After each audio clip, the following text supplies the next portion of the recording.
A midnight deadline coming up tonight for some Americans receiving unemployment benefits. An estimated 1.3 million people who've been out of work longer than 6 months will stop getting federal unemployment benefits tomorrow.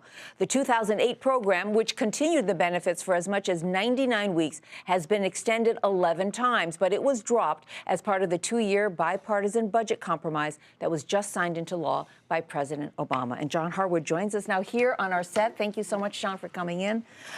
This has been such a Democratic issue. Why did they let it go?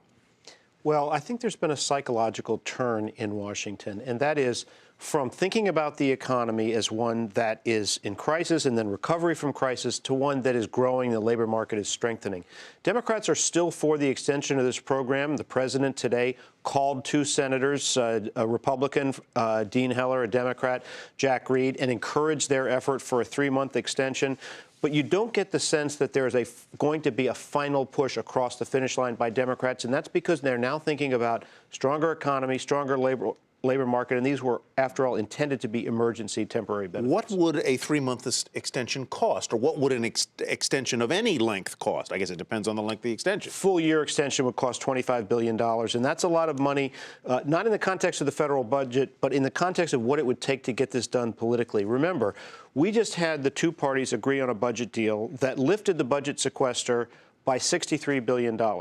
It replaced those cuts. It was very difficult to find that money in ways that they could get Democrats and Republicans to support it. Doing that for $25 billion for this purpose, very difficult. You know, what happens to these 1 million or so people? Are they hireable? Do you think that news of this sort that's going to be in all the headlines will make some companies say, you know, let's bring them in? This is a bad news story, Susie, because a lot of these people have been out of the labor force for a while, and the longer you stay out of the labor force, the longer you're unemployed, the more difficult it is to get back in.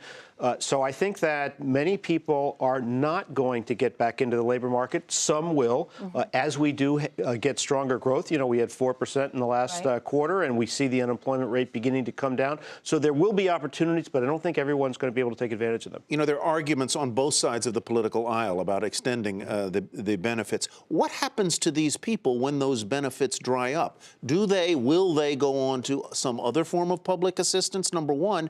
And what is the economic effect of the fact that this money will not be going into these individuals' pockets? Well, it will be some level of fiscal drag. You know, Democrats are making an economic argument for the extension of the benefits, the recycling of that money throughout the economy, and people who don't have very much money, you put some in their pocket, it tends to circulate very quickly.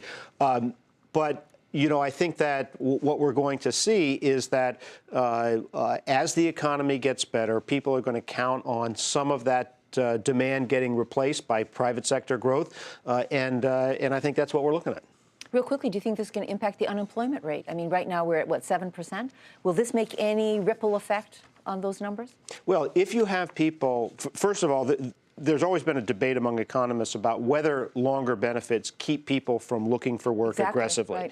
Right. So that some of that effect could happen, but you also could have some people, if they get discouraged and drop out of the labor market, that could cause the unemployment rate to go down, but for the wrong reason. Okay, we'll see. John, thank you so much for coming up from Washington to talk to us. You bet.